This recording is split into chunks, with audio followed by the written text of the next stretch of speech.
Now we will discuss the chemical properties of chemical properties of 16th group.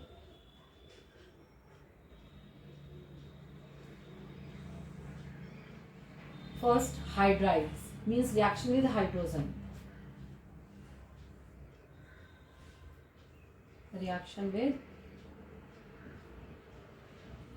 hydrogen means hydride.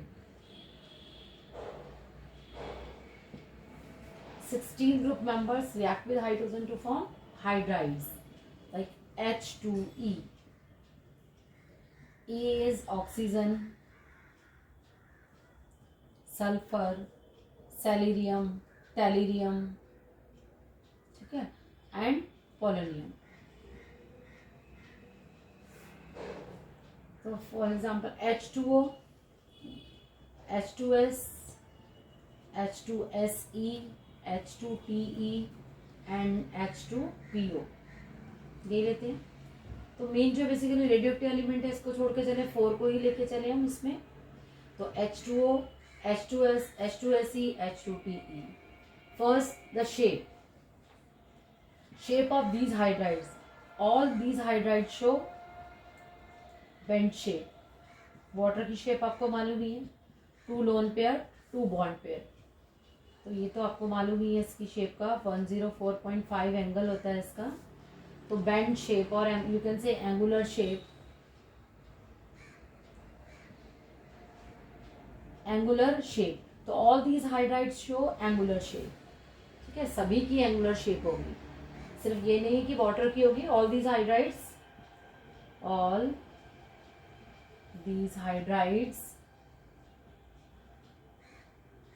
have angular shape.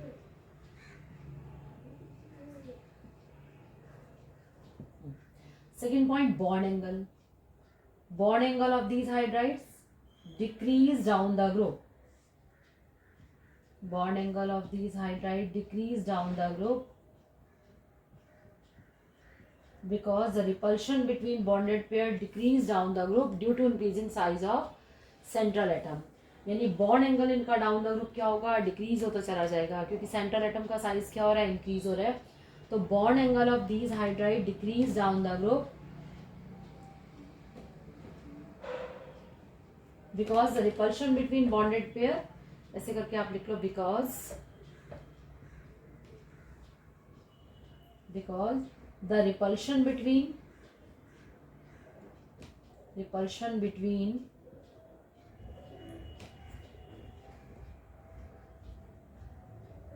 bonded pair decrease down the group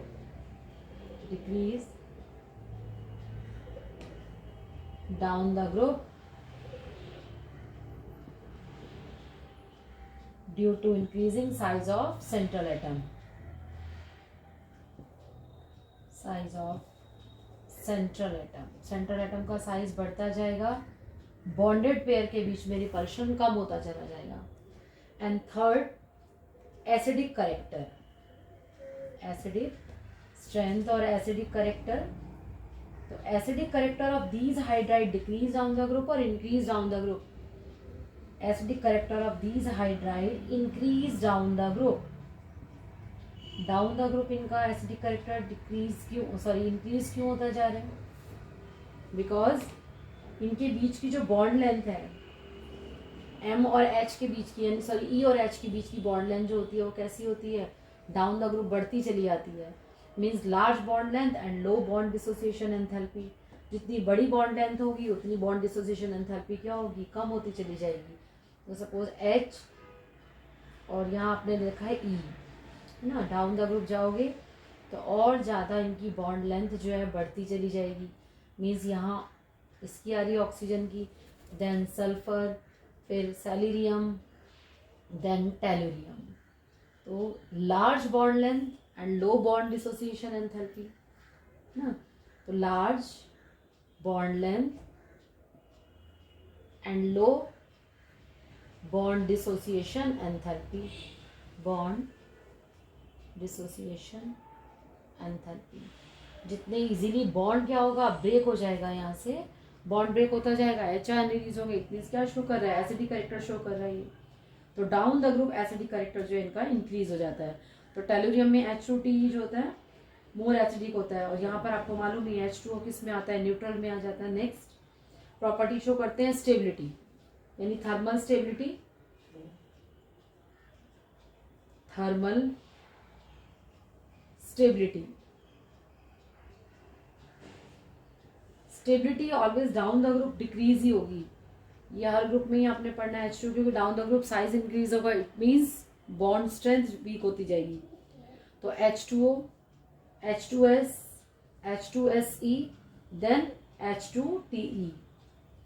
on going down the group, down the group जाने से क्या होने वाला है कि bond length जो है इनकी बढ़ती जाएगी। बॉन्ड लेंथ बढ़ेगी तो बॉन्ड की स्ट्रेंथ क्या हो जाएगी, कम, तो स्टेबिलिटी इनकी डिक्रीज हो जाती है। Fifth, boiling point. अब अगर हम बॉइलिंग पॉइंट को डिस्कस करते हैं, first we will discuss the reducing character, then boiling point को करती हूँ मैं। Reducing character, reducing character always down the group हमेशा क्या होगा, बढ़ता जाएगा, क्योंकि down the group size increase होगा, मीन स्टेबिलिटी डिक्रीज होगी। H2O, H2S, देन H2SE और H2TE। Means reducing character down the group always ही इंक्रीज होता है। जितने आप ग्रुप पढ़ रहे हो, आपने नाइट्रोजन फैमिली पढ़ी, ऑक्सीजन फैमिली, देन हम 17 ग्रुप पढ़ेंगे, तो reducing character increase down the group, क्योंकि साइज कैसा होता है इनका, डाउन द ग्रुप इंक्रीज होता चला जाता है। Now we will discuss the boiling point.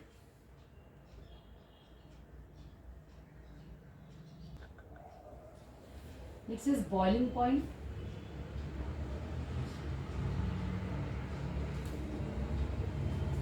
Means boiling point down the group क्या होगा, इंक्रीज और डिक्रीज। तो बॉइलिंग पॉइंट एक्चुअल में होना चाहिए डाउन द ग्रुप इंक्रीज, यानी H2O, then H2S, H2SE, then H2TE।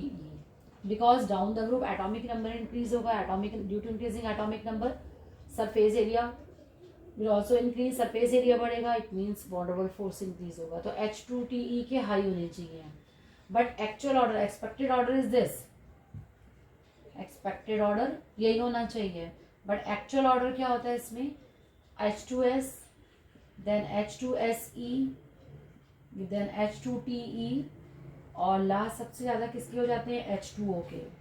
But actual order is this, actual order. H2O के boiling point high क्यों है, Y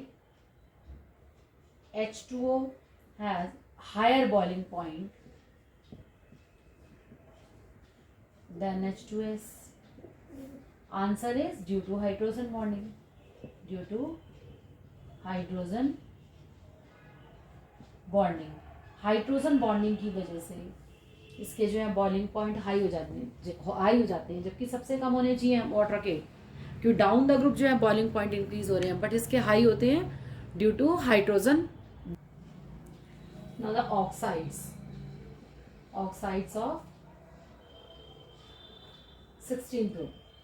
16 group members react with oxygen to form two types of oxide, EO2 and EO3. Means E means all of you know sulfur, salarium, oxygen तो है ही क्योंकि oxide बने हैं, तो sulphur, सैलेरियम, tellurium को लेके चल लेते हैं, नेक्स्ट इज द पोलोनियम। तो मेन बेसिकली इन तीन को लेके चलते हैं। EO2 मतलब डाई ऑक्साइड। डाई ऑक्साइड कौन कौन से बन जाते हैं, तो sulphur dioxide SO2, selenium SeO2, then tellurium को TeO2, और पोलोनियम को भी लेते हो तो POO2 बन जाता है ना। और try oxide means try oxide में SO3 और SeO3, टेलुरियम TeO3, ये आ जाते हैं आपके। तो जितने भी ऑक्साइड्स हैं, तो oxides of sulphur are more stable, यानी जो ऑक्साइड्स हैं सल्फर के कैसे हैं, मोर स्टेबल है अदर हाइड्राइड्स के कंपैरेटिवली, इनमें स्टेबिलिटी जो है ज्यादा है, ठीक है। और these all oxides are acidic in nature. किस नेचर के होंगे ऑक्साइड्स, एसिडिक इन नेचर, ये एसिडिक नेचर में आ जाते हैं। तो अगर हम डिस्कस करें SO2 को, तो सल्फर डाइऑक्साइड जो है हमारी इसमें क्या आता है, गैस है, ठीक है ना।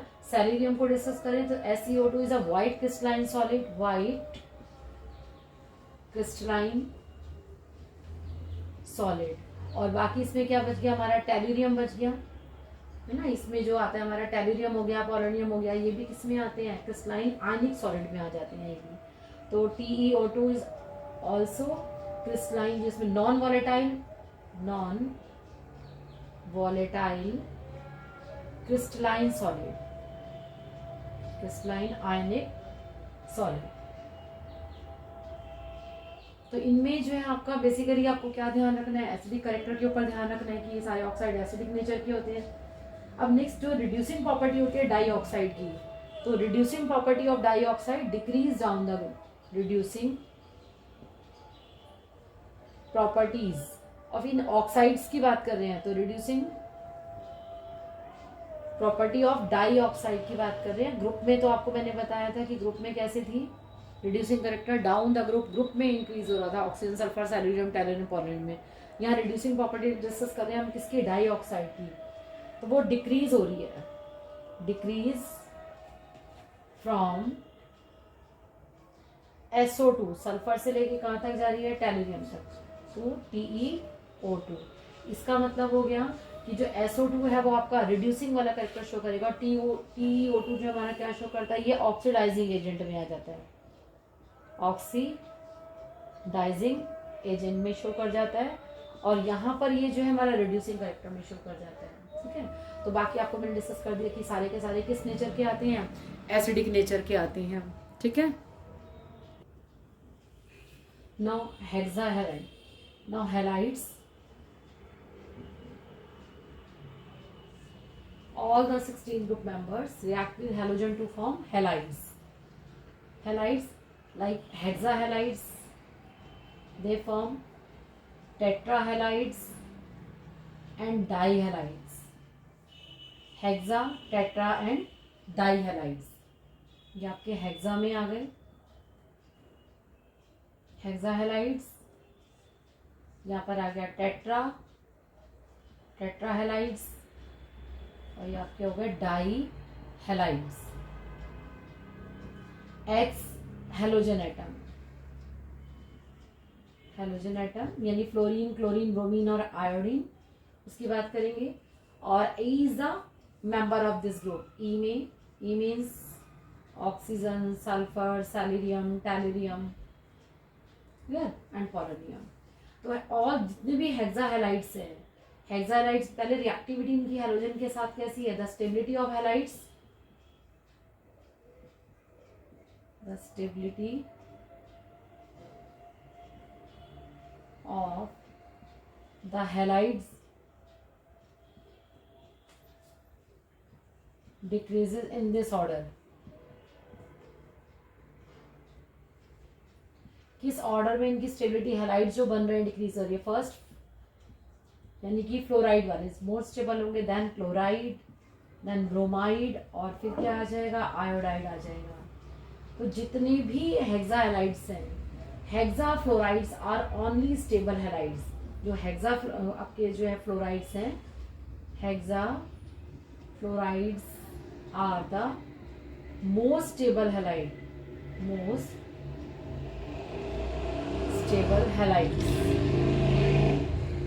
ठीक है, जितने भी है उनकी शेप कैसी होती है, all hexafluorides are gases in nature, यानी कि ये सारे के सारे मोस्ट स्टेबल हैलाइड्स हैं। इसमें जो हेक्साफ्लोराइड्स वाले हैं उनमें स्टेबिलिटी ज़्यादा होती है। और दूसरा जो हेक्साफ्लोराइड्स होती हैं, hexafluorides are gaseous in nature, in nature, nature में कैसे हैं ये, गैशियस नेचर के हैं।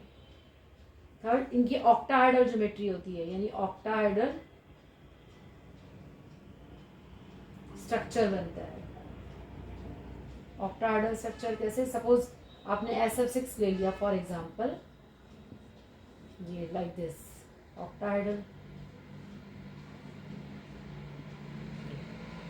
फ्लोरीन,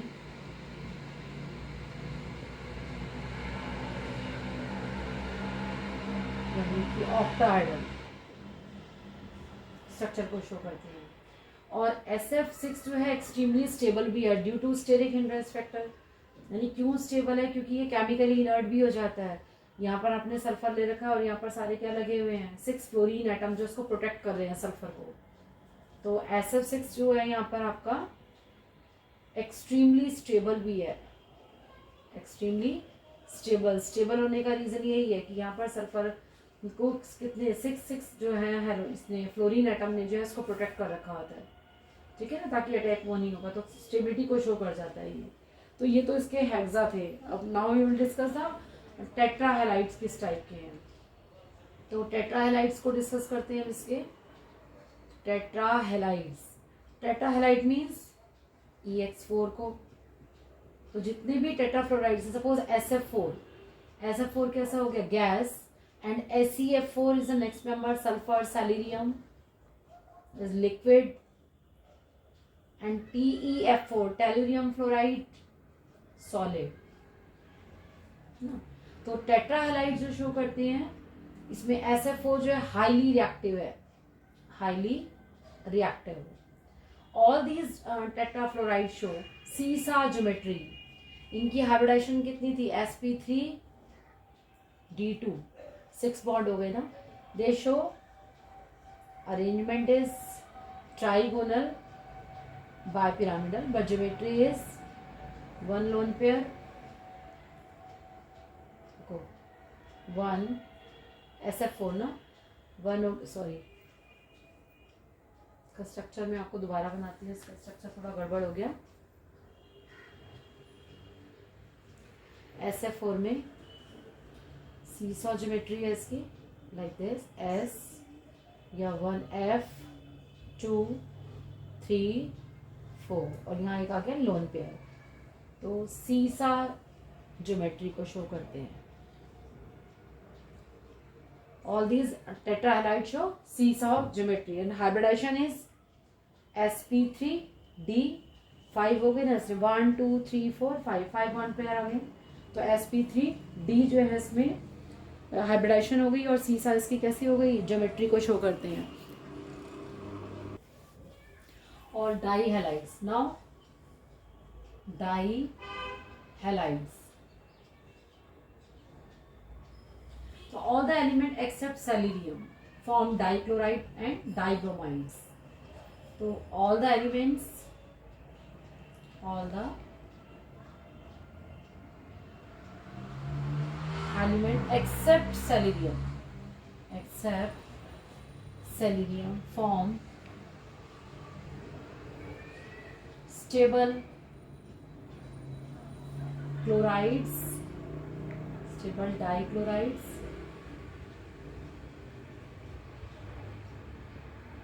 and dibromides,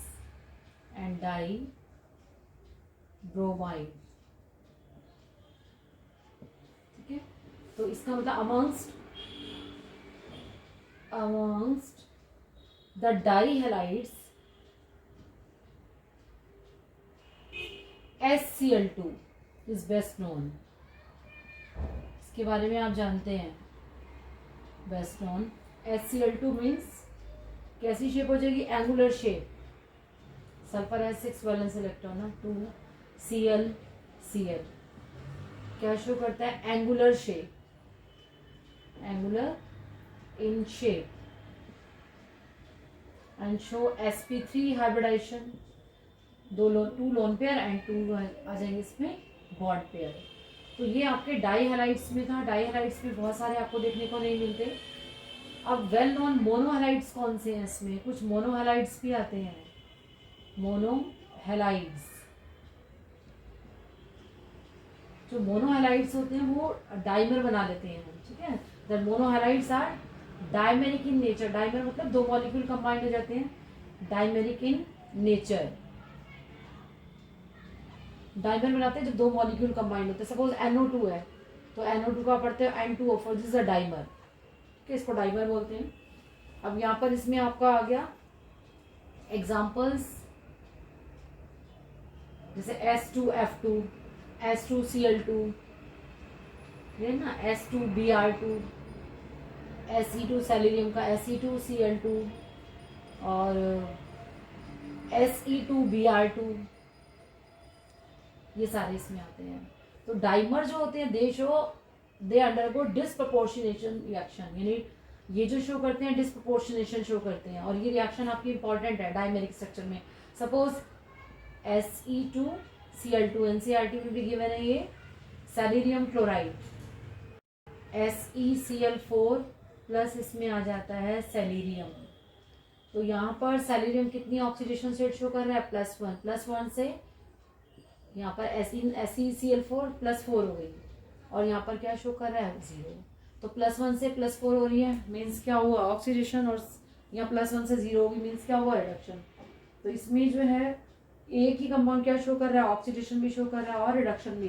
तो this type of reactions are called disproportionation reaction. Reaction important है, इसको अच्छे से आपने करना है रिएक्शन को, ठीक है। तो ये सारे इसके ऑक्साइड हैलाइड्स, और यहाँ पर जितने थे अपने हैलाइड्स पढ़े इसके, यहाँ पर फर्स्ट हाइड्राइड्स, सेकेंड अपने ऑक्साइड्स पढ़े, और अब अपने क्या पढ़ा इसमें हैलाइड्स।